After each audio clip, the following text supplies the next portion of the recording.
Hi, Dennis. Good morning. Good morning, Al. So today we are going to talk about one type of MFA bypass, which is called adversary in the middle attack. And you also are going to show us a demo. But before we get started, I just wanted to understand, we're going to demo Microsoft Authenticator.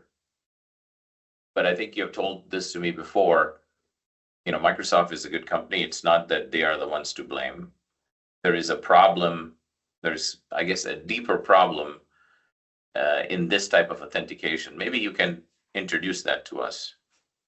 Yeah, that's correct. So the issue is not really about Microsoft or Okta or OneLogin.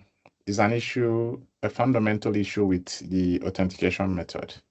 Okay. So people believe that when they get MFA and receive a push or QR code or OTP, that it just works and stops all the attack, but that's not the case. So the issue is that when you have two devices, you are using a mobile phone to authenticate to log into a service on your computer, there is no way you can guarantee that the same user is with the two devices and that those two devices are the same place and that he's the one that approved and initiated that access to that service at that time. So what you're saying is that this phone, there is no way for the PC to know that this phone is next to it. Yes, except you plug a USB or Bluetooth to connect the device, which no one wants. So it's almost like saying that, and we call this MFA 1.0 because this is what people have been using for years. It sounds like MFA 1.0 can prevent brute force password-based attacks or other password-based attacks. But when it comes to credential phishing or adversary in the middle or similar attacks, it is worthless.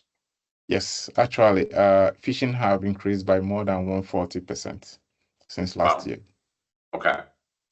Cool. Well, I'm excited to see this in action. For the, I guess, viewers, we have created an AI-generated phishing email, and we are going to use that as an example to do this. So, Dennis, take it away. Yeah.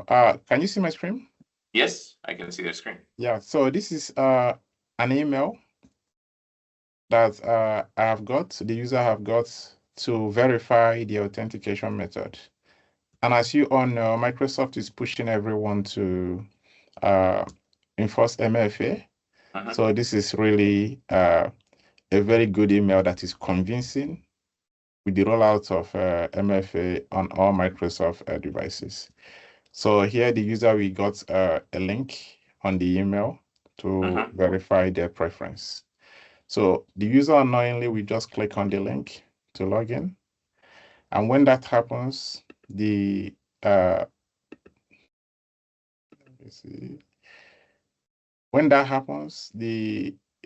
link will take the user to the real Microsoft website to log in. And as you can see, there is no difference between this page and the Microsoft login page. Wow, that looks so legit, Dennis. Yeah. And the user then will type in their email address as they would. I like how you've created this fake email address, 𝗕𝗆𝗃@idee.com. And click on next. And as you all know, Microsoft will automatically send the user a push on their phone to approve. And you can see my phone. Nice. So you can see. So even with the number matching does not prevent this attack. So on my phone, I will key in the 51. So right now it's asking you this approve this message, this push notification. Okay. Yes. So on my phone, I just entered the number, the 51, and approved. And Microsoft have accepted it. And if you see here, you can see I'm still on the phishing website. And I will click on sign in.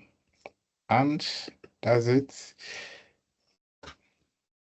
I do it again so that you guys will be sure of what is happening. So Microsoft, they are requesting me to do the number matching. So the first time it was a different number, now it's a different number, and both times it's working, okay? Yes. So when I click on yes, then it logs me in to the app. And now it's the real Microsoft site.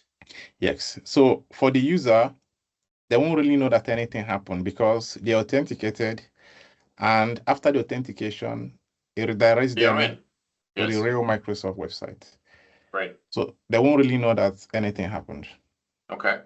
But for the attacker, they have something in between that they were using to capture all the whole login token when the user was doing that login. So when you see here, can you see my screen now? Yes. So this is a console. So now I'm the attacker. And this is the URL that was in the email that the user went to.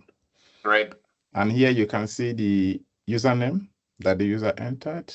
And assuming that the user also entered the password will also be captured. But hold on a second, Dennis. This is, you just hacked a passwordless MFA because there is no password here.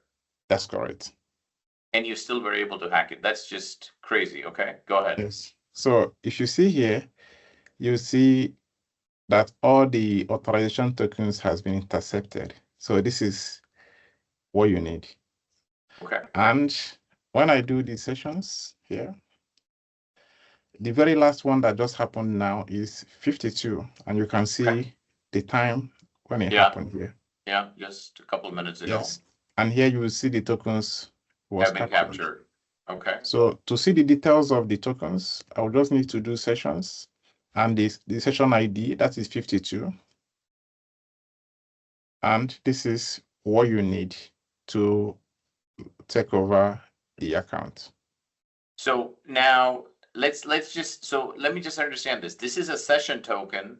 So even though there was passwordless MFA push-based from Microsoft Authenticator, you were able to capture the session token. Yes, as we said earlier on, the push authentication only prevents password-based attacks. So as you can see here, there is no password, but I'm still able to intercept the token that the user got after authentication, even with passwordless MFA. So what do you do now with this token? So what you need to do now is this is the easiest part. You just need to copy this. Okay. Then you go to a browser, for example, Chrome. So now you're the hacker, you're in a brand new browser. You have the token, okay? So this is on the Microsoft login page. And when you get to this page, you just click on login. And here, I'm not logging in. So what I will do is I have a cookie editor here. I will open the cookie editor. I will delete the existing cookie. And I will click here to paste the one I just copied. This is the session token that you just copied from that console, okay? Yes. And after that, I will click, and that's it. Then the next thing I will need to do is just to refresh. And I'm in. You're in. Okay. So just to summarize, the user simply clicked on a phishing link. They did not know they were on a fake website because it looked legit. They used passwordless push-based MFA from Microsoft Authenticator, which is free to anybody that wants to use it. And you stole their session token using the 𝗕𝗆𝗀𝗀𝗀𝗀 phishing toolkit. And you're in. You just took over their account.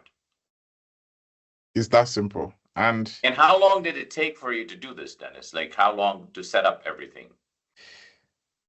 so if you are doing it by yourself, I would say max 30 to 45 minutes. But now there are already phishable, like phishing as a service toolkits that you don't even have to do anything. You just have to subscribe to it with I think it's as low as £50 or €50 per month. Wow.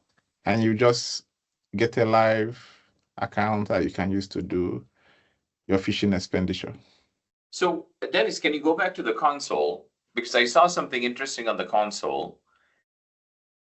If you scroll up, there were different types of toolkits available. So there is one for one login. I guess they call it a fishlet, which I think is cool. Yes.